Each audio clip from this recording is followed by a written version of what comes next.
Hi good morning. അപ്പോൾ നമുക്കിന്ന് ഒരു പൊട്ടറ്റോ ഫ്രൈ ഉണ്ടാക്കിയാലോ. നമുക്ക് ചോറിൻ്റെ കൂടെയും ചപ്പാത്തിയുടെ കൂടെയും ഇടിയപ്പത്തിൻ്റെ കൂടെയും അപ്പത്തിൻ്റെ കൂടെയും അതുപോലെ തന്നെ പൊറോട്ടയുടെ കൂടെയും ഒക്കെ കഴിക്കാൻ പറ്റിയ ഒരു ഈസി പൊട്ടറ്റോ ഫ്രൈ ആണ്. എങ്കിൽ സാധാരണയിൽ നിന്ന് കുറച്ച് വ്യത്യസ്തമാണ്. അപ്പോൾ നിങ്ങൾ ഇങ്ങനെ പൊട്ടറ്റോ ഫ്രൈ ഉണ്ടാക്കിയിട്ടില്ലെങ്കിൽ ഉറപ്പായിട്ടും ഒന്ന് ട്രൈ ചെയ്യൂ. നമുക്ക് എങ്ങനെയാണ് നമ്മുടെ പൊട്ടറ്റോ ഫ്രൈ തയ്യാറാക്കുന്നത് നോക്കാം. നമുക്ക് നമ്മുടെ ഇൻഗ്രീഡിയൻസ് നോക്കാം. ഇൻഗ്രീഡിയൻസ് എന്ന് പറയാനും മാത്രം കാര്യങ്ങളൊന്നുമില്ല. 2 ഉരുളക്കിഴങ്ങ് ഞാൻ എടുത്തിട്ടുള്ളൂ. വേറെ ഉള്ള കാര്യങ്ങളൊക്കെ നമ്മുടെ വീട്ടിലുള്ള പൊടികൾ മാത്രമേ ഉള്ളൂ. ഇതിലേക്ക് സവോള ഉള്ളി ഒന്നും വേണ്ട കേട്ടോ. അപ്പോൾ ഞാൻ ഈ ഉരുളക്കിഴങ്ങൊന്ന് തൊലിയൊക്കെ മാറ്റി കട്ട് ചെയ്തെടുക്കട്ടെ. കട്ട് ചെയ്യുന്നത് എങ്ങനെയാണെന്ന് കാണിച്ചു തരാം. നമ്മൾ സാധാരണ കട്ട് ചെയ്യുന്ന രീതിയിലല്ല, പൊട്ടറ്റോ മെഴുക്കുവരട്ടിയൊക്കെ കട്ട് ചെയ്യുന്ന രീതിയിലല്ല നമ്മൾ കട്ട് ചെയ്യുന്നത്. പൊട്ടറ്റോ വെഡ്ജസിന് കട്ട് ചെയ്യുന്ന രീതിയിലാണ്. അപ്പോൾ എന്തായാലും ഞാനിത് തൊലിയൊക്കെ മാറ്റിയെടുത്തിട്ട് നമുക്ക് കട്ട് ചെയ്തെടുക്കാം. അപ്പോൾ ഞാൻ പൊട്ടറ്റോ പീൽ ചെയ്തൊക്കെ എടുത്തിട്ടുണ്ട്. ഇനി നമുക്കിതൊന്ന് കട്ട് ചെയ്യാം. കട്ട് ചെയ്യുമ്പോൾ ഞാൻ ഈ ഒരു പൊട്ടറ്റോ 3 നീളത്തിൽ കട്ട് ചെയ്യാൻ പോകണം. ഒരുപാട് തിക്കായിട്ടും വേണ്ട, ഒരുപാട് തിന്നായിട്ടും വേണ്ട. അപ്പോൾ നമുക്ക് 3 നീളത്തിൽ കട്ട് ചെയ്തെടുക്കാം. കണ്ടോ, ഈ ഒരു വലിപ്പത്തിലാണ് ഞാൻ കട്ട് ചെയ്തെടുക്കുന്നത്. ഈ ഒരു തിക്നെസ് കണ്ടോ, ഈ ഒരു തിക്നെസ്സിൽ കട്ട് ചെയ്തിട്ടുണ്ട്. ഇനി നമുക്കിത് നീളത്തിൽ തന്നെ ചെറിയൊരു തിക്നെസ്സോടുകൂടി കട്ട് ചെയ്തെടുക്കാം.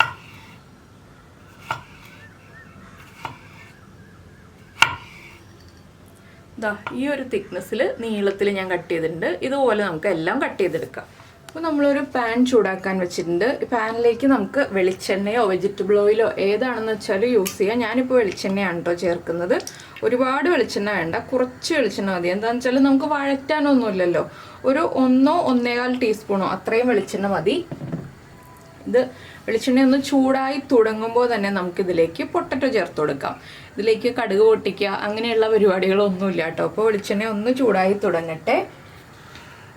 പിന്നെ ഇതിൽ ആവശ്യമുള്ള വേറൊരു കാര്യമുണ്ട്. നമുക്ക് നമ്മുടെ കറിവേപ്പില, പിന്നെ മല്ലിയിലയുടെ ഫ്ലേവർ താല്പര്യം ഉണ്ടെങ്കിൽ നമുക്ക് മല്ലിയിലയും ചേർത്ത് കൊടുക്കാം. അപ്പോൾ ഞാൻ പൊട്ടറ്റോ കട്ട് ചെയ്ത് വെള്ളത്തിൽ ഇട്ട് വെച്ചിരിക്കുകയായിരുന്നു. ആ വെള്ളത്തിൽ നിന്ന് ഒരു സെക്കൻഡ് ഒന്ന് പൊക്കി പിടിച്ചിട്ട് വെള്ളം ഒന്ന് വാർത്ത് കളഞ്ഞിട്ട് നമ്മൾ പൊട്ടറ്റോ ചേർത്ത് കൊടുക്കുകയാണ് പാനിലേക്ക്. എണ്ണ ഒരുപാട് അങ്ങോട്ട് ചൂടായി പോകണ്ട. ഇനിയിപ്പോൾ നമ്മൾ ഉപ്പ് ചേർക്കില്ല. ബാക്കിയുള്ള ഇൻഗ്രീഡിയൻസ് ഒക്കെ നമുക്ക് ചേർത്ത് കൊടുക്കാം. പൊട്ടറ്റോയുടെ കൂടെ തന്നെ ഒരു 1/2 ടീസ്പൂൺ മഞ്ഞൾപ്പൊടി,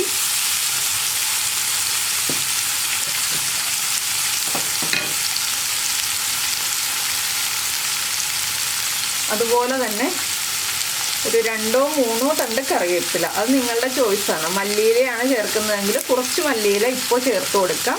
ബാക്കി മല്ലിയില നമുക്ക് ലാസ്റ്റ് ചേർക്കാം. ഇനി ഇതൊന്ന് മീഡിയം ഫ്ലെയിമിൽ വെച്ചിട്ട് ഇളക്കി കൊടുക്കുക. അടച്ചു വെച്ചിട്ട് കുക്ക് ചെയ്യാം, തുറന്ന് വെച്ചിട്ട് കുക്ക് ചെയ്യാം. ഹൈ ഫ്ലെയിമിൽ വെച്ചിട്ട് കുക്ക് ചെയ്യരുത്. ചെറിയ ബർണറിലാണെങ്കിൽ ഹൈ ഫ്ലെയിമിൽ വെച്ചിട്ട് കുക്ക് ചെയ്യാം. വളരെ സിമ്പിളാണ്, പക്ഷെ നല്ല ടേസ്റ്റിയാണ്, കുറച്ച് സ്പൈസിയാണ്. അപ്പോൾ കുട്ടികൾക്കൊക്കെ കൊടുക്കാനാണെങ്കിൽ നമ്മൾ ചേർക്കുന്ന ഇൻഗ്രീഡിയൻസിൽ 1-2 ഇൻഗ്രീഡിയൻസ് ഒഴിവാക്കുക. പിന്നെ പച്ചമുളക് ചേർക്കണം എന്നുണ്ടെങ്കിൽ ചേർക്കാം. ഞാൻ പച്ചമുളകും കൂടി ചേർക്കുന്നില്ല കേട്ടോ. ഒരുപാട് എരിവ് വേണ്ടല്ലോ എന്ന് വെച്ചിട്ട് പച്ചമുളകും കൂടി ചേർക്കുന്നില്ല. ഇത് ക്യൂബ്സ് ആയിട്ട് കട്ട് ചെയ്താൽ എന്താണെന്ന് വെച്ചാൽ വേവാനായിട്ട് ഒരുപാട് സമയമെടുക്കും. അതുകൊണ്ടാണ് നമ്മൾ ക്യൂബ്സ് ആയിട്ട് കട്ട് ചെയ്യാതിരിക്കുന്നത്.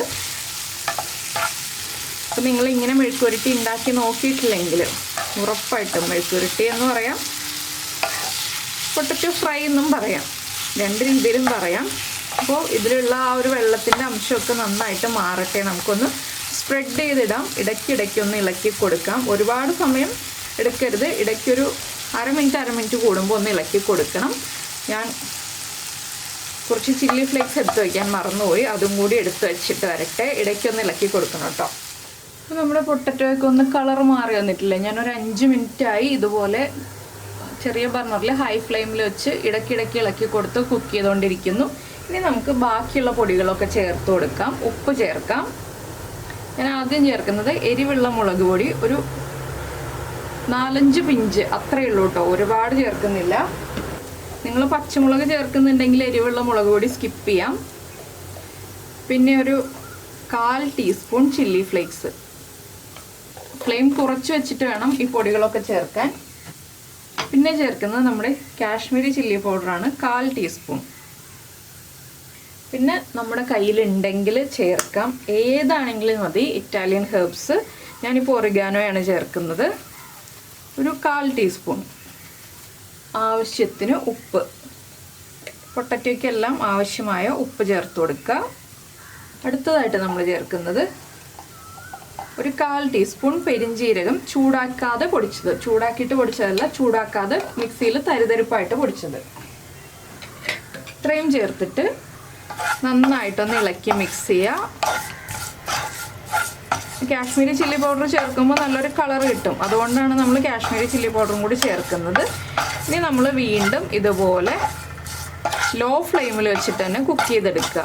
ഇപ്പോൾ പൊട്ടറ്റോ ഒരു 1/4 ഭാഗം കുക്കായി വന്നിട്ടുണ്ട്. കറിവേപ്പിലയൊക്കെ നല്ല ക്രിസ്പി ആയി കഴിഞ്ഞു. അപ്പോൾ നിങ്ങൾ മല്ലിയിലയാണ് കറിവേപ്പിലേക്ക് പകരം ചേർത്തതെന്നുണ്ടെങ്കിൽ ഈ സ്റ്റേജിലും കുറച്ച് മല്ലിയില ചേർത്ത് കൊടുക്കുക കേട്ടോ. ആ മല്ലിയിലയുടെ ഫ്ലേവർ വീണ്ടും നമ്മുടെ പൊട്ടറ്റോയിലേക്ക് പിടിക്കാൻ വേണ്ടിയിട്ടാണ് നമ്മൾ മല്ലിയില ചേർത്ത് കൊടുക്കുന്നത്. അപ്പോൾ കണ്ടോ, നമ്മൾ ചേർത്ത പൊടികളും ഹെർബ്സും എല്ലാം നമ്മുടെ പൊട്ടറ്റോയിലേക്ക് പിടിച്ചു വരുന്നുണ്ട്. ഇനി ഒന്നുകൂടി ഒന്ന് പൊട്ടറ്റോ കുക്കായി വരാൻ ഒരു 2 മിനിറ്റ് ലോ ഫ്ലെയിമിൽ നമ്മൾ വീണ്ടും ഒരുമിച്ച് ചേർത്ത് വയ്ക്കുക. ഇത്രയും സമയം നമ്മൾ സ്പ്രെഡ് ചെയ്തിട്ടിട്ടാണ് കുക്ക് ചെയ്തത്. ഇനി ഒരുമിച്ച് ചേർത്ത് വെച്ചിട്ട് ലോ ഫ്ലെയിമിൽ വെച്ചിട്ട് കുക്ക് ചെയ്യണം. അടച്ചു വയ്ക്കണമെങ്കിൽ അടച്ചു വയ്ക്കാം, അടച്ചു വെച്ചില്ലെങ്കിലും കുഴപ്പമില്ല, ഇടയ്ക്കിടയ്ക്ക് ഇളക്കി കൊടുക്കണം. ഇപ്പോൾ തന്നെ ആ പെരിഞ്ജീരകത്തിൻ്റെയും ഒറിഗാനോയുടെയും ഒക്കെ നല്ലൊരു മണം വരുന്നുണ്ട്. പിന്നെ നമ്മുടെ ചില്ലി ഫ്ലേക്സ് ഒക്കെ ചേർത്തതുകൊണ്ട് ചില്ലി ഫ്ലേക്സ് ഒക്കെ പൊട്ടറ്റോയിലേക്ക് പിടിച്ചിരിക്കുന്നുണ്ട്. ഒരുപാട് ഓയിൽ ചേർക്കരുതെന്ന് പറഞ്ഞാൽ എന്താണെന്ന് വെച്ചാൽ ഒരുപാട് ഓയിലിൽ ഫ്രൈ ആവുന്ന രീതിയിലല്ല നമ്മളിത് ചെയ്യുന്നത്. ഈ പൊട്ടറ്റോയിലേക്ക് പിടിക്കാനുള്ള അത്രയും, ഈ മസാലകളൊക്കെ പിടിക്കാനുള്ള അത്രയും ഓയിലേ നമുക്ക് ആവശ്യമുള്ളൂ. അപ്പോൾ കറക്റ്റാണ് ഞാൻ ചേർത്തിരിക്കുന്ന ആ ഓയിൽ. ഇനിയിപ്പോൾ ഇതൊന്ന് കുക്കായി വരട്ടെ. ഒരു 3 മിനിറ്റ് അല്ലെങ്കിൽ 2.5 മിനിറ്റ് അത്രയും സമയം മതി നമുക്ക്. നമ്മൾ കട്ട് ചെയ്യുന്ന പൊട്ടറ്റോയുടെ വലിപ്പം അനുസരിച്ച് മാക്സിമം 3 മിനിറ്റ് വരെ മതി. അപ്പോൾ ഇടയ്ക്ക് ഇളക്കി കൊടുക്കാൻ മറക്കരുത്. ഇതൊന്ന് കുക്കായി വരട്ടെ, അതിനുശേഷം നമുക്ക് ബാക്കിയുള്ള കാര്യങ്ങൾ പറയാം. അപ്പോൾ നമ്മുടെ പൊട്ടറ്റോ ഫ്രൈ ഇതാ റെഡി ആയി കഴിഞ്ഞു. ഞാനിങ്ങനെ ഒന്ന് കട്ട് ചെയ്ത് നോക്കുമ്പോൾ ഇത് കണ്ടോ, കട്ടായി വരുന്നുണ്ട്. പൊട്ടറ്റോയൊക്കെ കറക്റ്റായിട്ട് കുക്കായിട്ടുണ്ട്. അപ്പോൾ ഇത്രയേ ഉള്ളൂ നമ്മുടെ പൊട്ടറ്റോ ഫ്രൈയുടെ പരിപാടി. നിങ്ങൾക്ക് എല്ലാവർക്കും ഈ റെസിപ്പി ഇഷ്ടമായിട്ടുണ്ടാവുമെന്ന് വിചാരിക്കുന്നു. ഇഷ്ടമായിട്ടുണ്ടെങ്കിൽ ഒന്ന് ലൈക്ക് ചെയ്യാനും ഇഷ്ടമായോ ഇല്ലയോ എന്നൊന്ന് കമൻറ്റ് ചെയ്യാനും മറന്നു പോരുത് കേട്ടോ.